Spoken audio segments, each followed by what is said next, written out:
안녕하세요. 뇌를 비우다 채널 유영준 원장입니다. 지난 시간에 이어 오늘은 1장과 2장에서 나온 내용에 대해서 알아보겠습니다.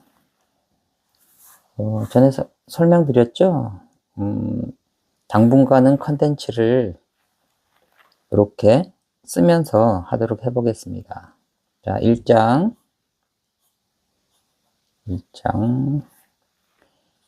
개인의 삶과 사회를 황폐화하는 병. 자, 근대 이전엔 어떤 병이 인류를 괴롭혔나? 그리고 현대인을 위협하는 질병은 치매 환자는 왜 증가하는가?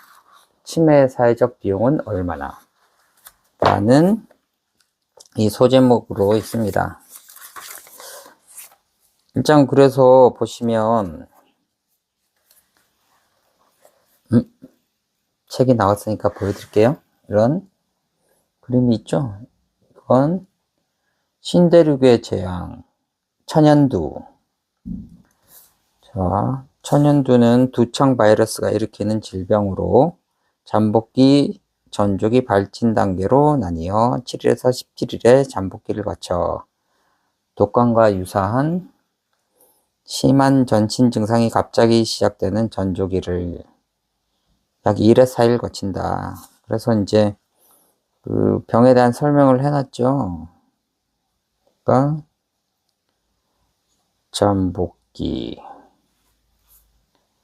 전조기, 발진 단계. 그러니까 천연두 때문에 신대륙에 문명이 멸망했다는 이야기가 있는데, 자, 천연두는 고대 이집트부터 존재했으나 16세기 유럽인이 아메리카 대륙에 전파하면서 신대륙 원주민의 90% 이상을 사막에 이르게 했고, 아즈텍과 잉카 문명의 멸망을 촉진했죠. 에드워드 제너가 최초의 백신을 개발하여 인류 역사상 유일하게 백신 개발을 통해 완전히 박멸된 전염병이라고 되어 있습니다. 이런 내용들이 쭉 나오는데요. 그리고 이제 뒤에는 흑사병, 중세 유럽을 삼킨 흑사병, 페스트라는 소설도 유명하죠. 세 종류가 있는데 가레토 페스트,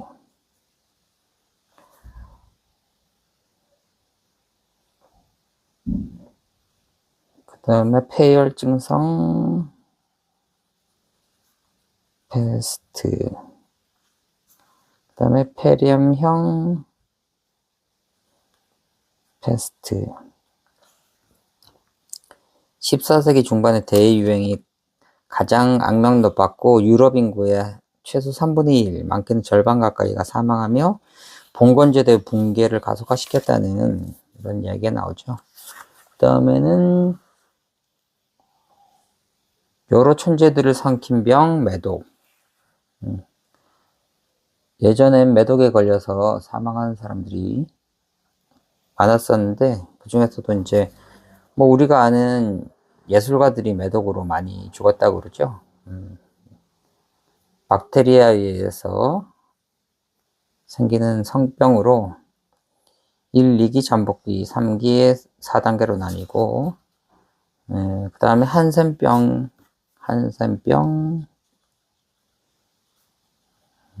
그 다음에 이제 결핵.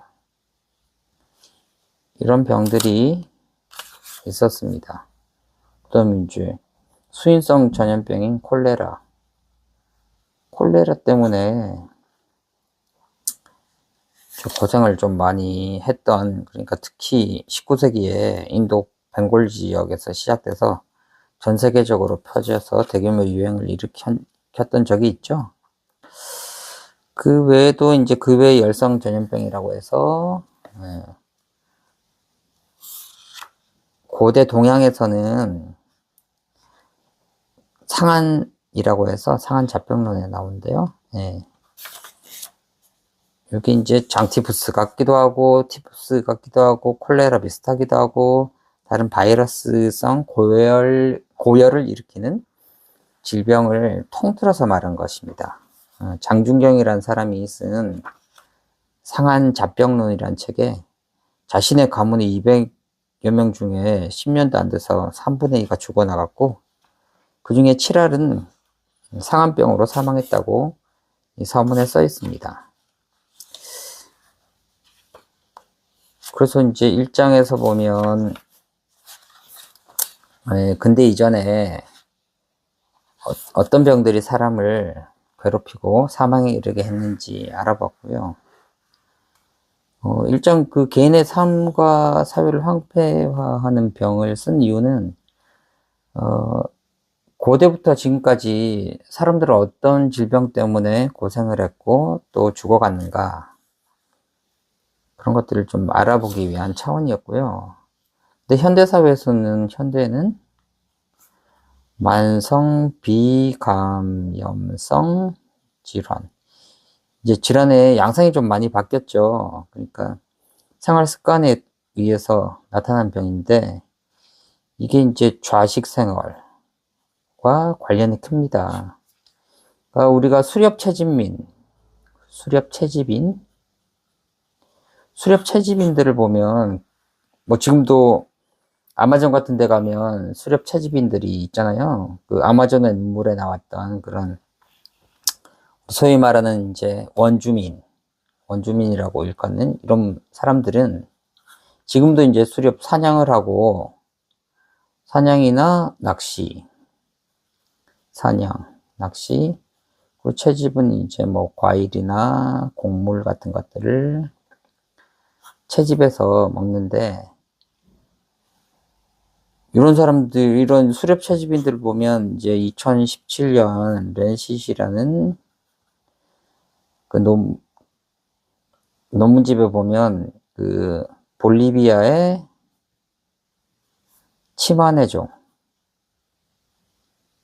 치마네족을 연구한 게 있습니다. 여기서 어떤 결과가 나왔냐면, 심혈관에 이제 석회화가 늙어도 보이지 않는다. 이건 왜 그럴까에 대해서 이제 궁금하게 생각했습니다. 그래서 그런 논문들이 있고요. 그리고 2022년에는 이 사람들 보니까 치매가 없더라. 왜 그럴까 해서 연구를 했더니, 하루에 15,000보에서 17,000보 정도 걷는다는 거죠. 하루 종일 이제 막 걸어 다니는 거예요. 이리저리 뭐 운동을 하려고 일부러 막 뛰어다니고 이런 게 아니라, 이제 자연스럽게 사냥을 하든지 채집을 하다 보면 자연스럽게 막 움직이게 되잖아요. 그래서 이제 현대인들처럼 좌식생활, 앉아서 생활을 하지 않고 끊임없이 돌아다닌다는 특징을 갖고 있습니다. 그래서 이분들은 이제 뭐 탄수화물 섭취량이 74%가량 되는데도 이제 정제되지 않은 탄수화물이기 때문에 당뇨라든지 고혈압이라든지 심혈관 질환이 잘 생기지 않더라는 겁니다. 그런 내용들을 더 추가했으면 좋았을 텐데, 그때는 이제 그런 내용 쓸까 말까 하다가 안 넣었고요. 그래서 이제 생활 습관병 때문에 흔히 성인병이라고 하는 고혈압, 당뇨, 고지혈증, 뭐 이런 계통의 병들을 앓기 때문에 심장병이나 뇌졸중이라든지 암이라든지 이런 질환들을 앓게 된다. 그 다음에는 정신건강 및 신경계 질환들을 앓게 되고, 새로운 감염병이 출현해서 힘들다. 그 다음에 치매 환자는 왜 증가하는가. 그러니까 예전에 비해서 오래 살기 때문에 뭐 좀 증가하는 측면이 있긴 한데, 예전에 아까 설명드렸던 것처럼 현대인들의 이제 생활 습관이란 것이 먹기는 잘 먹는데 이렇게 많이 움직이질 않기 때문에 그런 환경적인 요인들이 있고, 사회 환경이 변하기도 했고, 이제 진단 기술이 발달해서 약간의 또 착시 현상이 좀 있을 수 있다. 그 다음에 치매 사회적 비용은 얼마나 드는지에 대해서 기록해놨습니다. 그래서 보시면 국가의 치매 관리 비용이, 이게 주로 치매 관련된 비용은 돌봄 비용이 많기 때문에, 돌봄 비용. 이게 이제 국가적인 차원에서 큰 문제가 되고 있거든요. 그러니까 시설에 입원해 있다든지 지역사회에 거주를 해도 1인당 뭐 총관리비가 평균하면 2023년 기준으로 2,639만 원 정도 든다고 나와 있습니다. 그리고 이제 치매먼이라고 해서 자산이 동결되는 문제, 이런 것들을 볼 수 있고요. 2장에 가면, 자, 2장. 치매는 어떤 병? 2장. 치매는 어떤 병? 이라고 해서, 이제 서양에서는 치매를 어떻게 보았는가? 고대 그리스 로마 시대에는 어떻게 봤고, 중세 유럽, 르네상스, 그러니까 이제 서양에서의, 고대 서양에서의 치매 인식 부분을 다뤘고요. 그 다음에 이제 고대 동양에서의 치매 인식. 자, 한의학에서는 정신과 관련된 장부들이 어떤 것들이 있고 어떤 변화를 일으키는가 하는 그런 부분들이 이제 설명이 있고요. 현대 서양의학에서는 치매를 어떻게 바라보나, 병태 생리학적으로 어떤가, 원인 분류라든지 객관적 지표 중심의 객관적 지표 중심 진단 체계, 이제 신경 심리 검사를 하기도 하고 영상 진단을 하기도 하고 혈액 및 감별 진단을 하기도 합니다. 그러면 한의학에서는, 그 다음에는 한의학에서는 치매를 어떻게 바라보나 하는 이야기들이 쭉 나와 있고요. 그래서 1장, 개인의 삶과 사회를 황폐화하는 병, 2장, 치매는 어떤 병인가를 알아보았습니다. 다음 시간에는 3장, 4장에 대해서 알아보겠습니다. 시청해 주셔서 감사합니다. 5월 7일로 예정이 되어 있었는데요. 5월 6일부터 발송이 가능하고, 지금 네이버에 뇌를 비워라라고 쳐보시면 예약 판매 중이거든요. 궁금하신 분들은 예약하셔서 미리미리 주문을 해두시고, 혹시 지역 도서관에도 도서 신청을 하면 보실 수 있으니까요.